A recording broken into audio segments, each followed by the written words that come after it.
You want to know how an Olympian wins? That's how. You want to know how someone makes it in the music industry? That's how. You want to make, a scientist or astronaut or someone you admire? That's how. They master their greatness with their voice. So there's 5 big ways that smallness plays us and just keeps us disempowered. The main game of smallness is disempowerment. It wants to deflate you. You know when you can kind of hear that like negative, nasty, disempowering voice, and then you're just disempowered. You feel like deflated. Has anybody ever felt like that? Right? So there's 5 big ways that smallness disempowers us, and you usually relate to one, maybe 2 of these. And for short, I call it PDFOD. The first one is perfection. The second one is doubt. 3 is fear, 4 is overwhelm, and 5 is distraction. PDFOD. You might identify with 1 or maybe 2 of these. And you can see it plays you all the time. It's in a meeting, it's how you parent, it's how you do homework, that big test, like if perfection is your thing, it's there playing it, right? Oh, you can't do that, but it has to be perfect. Let me tell you, this event isn't going to be perfect. If I was playing the perfection game, you guys wouldn't be here. It's not about perfection. It's like try your best, 100%, and learn the lessons along the way, right? You're going to fail forward, right? Fail forward and learn. This is our 5th year of doing this event. Every year, we learn lessons. We listen to your surveys. There's a ton of things that we changed from last year to this year because of the surveys that we got, right? So I want you to identify what is your smallness feeding you. Is it fear? Is it overwhelmed? Is it distracted? Who's my distraction? Like squirrel every 5 minutes. Who's distracted? Okay, we got a little stir right. So you're going to be a little distracted from the little sparkles we have around here today, right? So distraction, or looking at your phone, don't look at your phone. Don't look at your phone, right? Doubt is like that, right? I'm too this, I'm too that. Let me tell you guys, I failed 2nd grade. That's where my I'm too stupid smallness started. 2nd grade I failed. 4th grade I got beat up 3 times from a bully. 7th grade I had a major injury where I actually bit off my tongue. And I had to get it sewn back on. Fastest stinging muscle of your body. You find that out really quick. Right? So 7th grade, you think, girls, 7th grade, there's mean girls. And mean boys. Yeah, wait till you cut off your tongue and you get bullied and made fun of, right? So that happened. And then in 8th grade, my best friend in the whole world died unexpectedly a week before school started.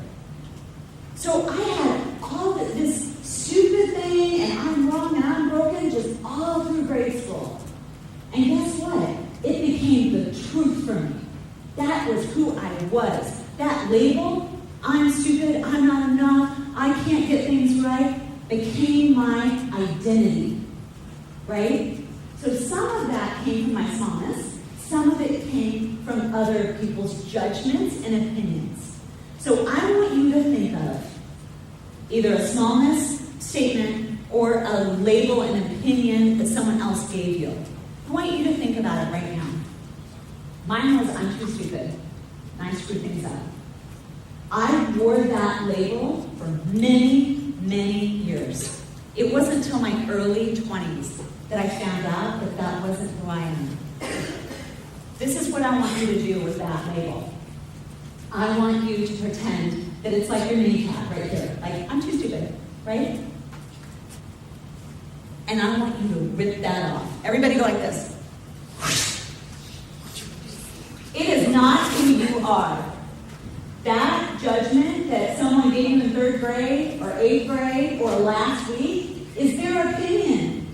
And we got to be responsible that other people's opinions are not our labels. They're not our labels. Don't make that your identity. That bully, that mean boy, mean girl, or even that math teacher that goes, we've heard so many stories about successful people that said, yeah, my basketball coach said that I would never make it. Michael Jordan, right? Said that. There's lots of people who become a teacher sure someone said, oh, you'll never make it in that. And then look at Oprah. She got fired and said, they said, you're not made for TV. Right? That is someone's opinion. J.K. Rowling went to 12 different publishers and said, do you like my book? Do you like my book? Do you like my book? And they all said, no, this is weird.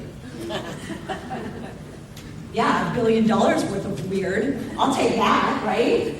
It wasn't until the 12th one that they were like, I'm going to take this risk. This is different. This is cool. $1 billion later, right? She was a single mom, struggling mom when she wrote Harry Potter.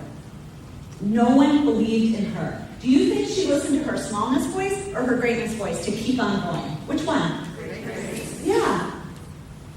Sometimes we're not going to have those people believe in us along our way, right? In our journey. Sometimes you're going to be alone in your journey, and that's okay. I was alone in a few of my dreams. But then you find your tribe. It might be a mentor. It might be a teacher. It might be a best friend. So I want you to whip off that label. That is not who you are. You are free of that. And you are responsible when people do label you, not to let it stick. Labels are removable. But no one tells us that. Like, what? Right? Adults, like, why didn't anybody tell us that? We, like, stick it on with super glue. Right? But we don't have to anymore. We can rip that off. And I want you to know which one of these played you. Because you cannot catch this and delete this every day without knowing which one robs you. So this is what I want you guys to do. I want you to think differently. I want you to think from your greatness only. Your greatness sounds like, I can do this. I can learn. I can get help. I can ask a tutor. I can get a mentor to help me with my dream. I can learn. Right? All those positives. I'm enough. I'm lovable. I'm smart enough. Right? We don't have to be perfect. The game is not about perfection. It's about you living your life in your greatness. And this is the thing I want to challenge you. Take the 30-day Crush Smallness Challenge. I want you to quit the smallness habits in your life.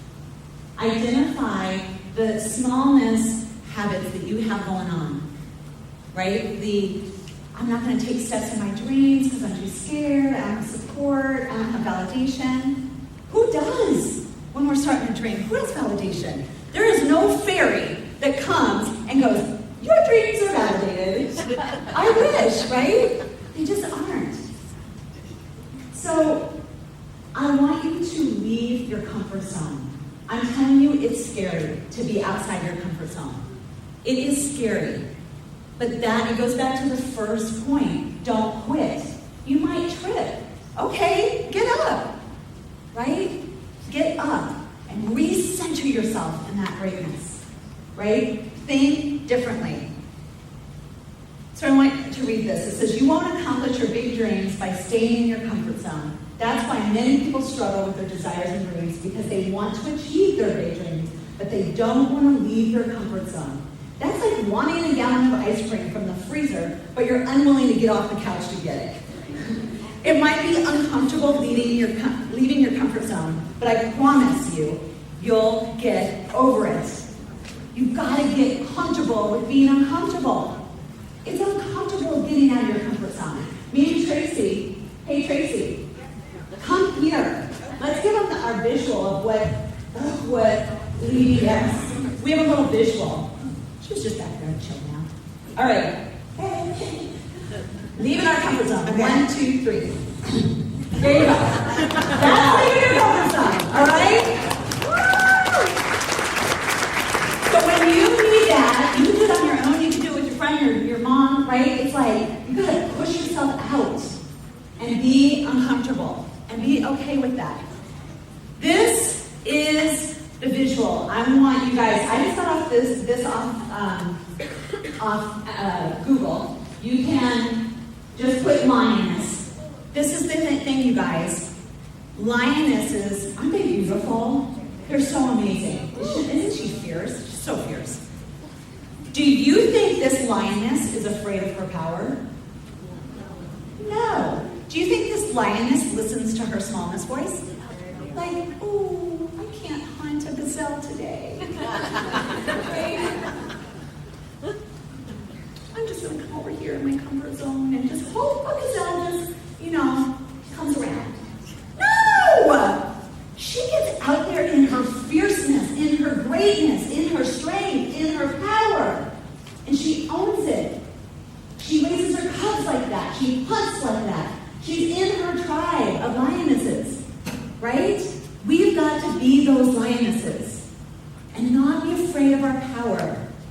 I was afraid of my power for so long. First of all, I didn't even know I had a power.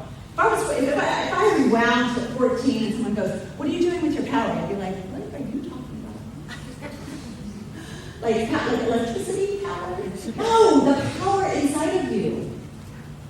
You, right?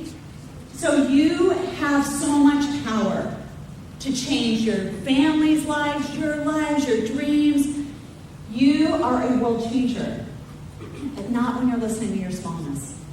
Not when you're in your comfort zone, hoping a gazelle is going to just walk by. It doesn't happen. I'm telling you it doesn't happen.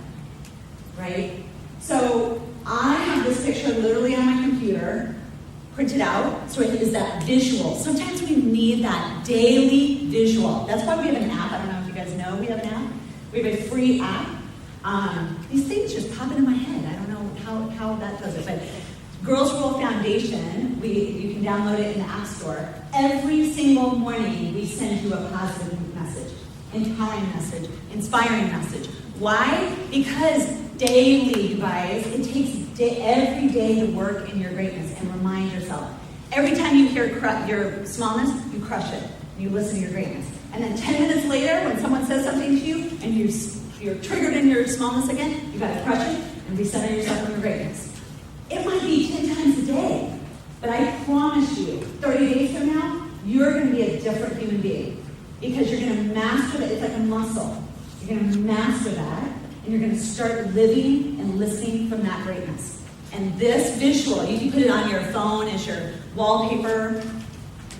It's some kind of visual. I don't care if it's this or something else, but it's a visual that's going to help you, remember, right? Walk in my power.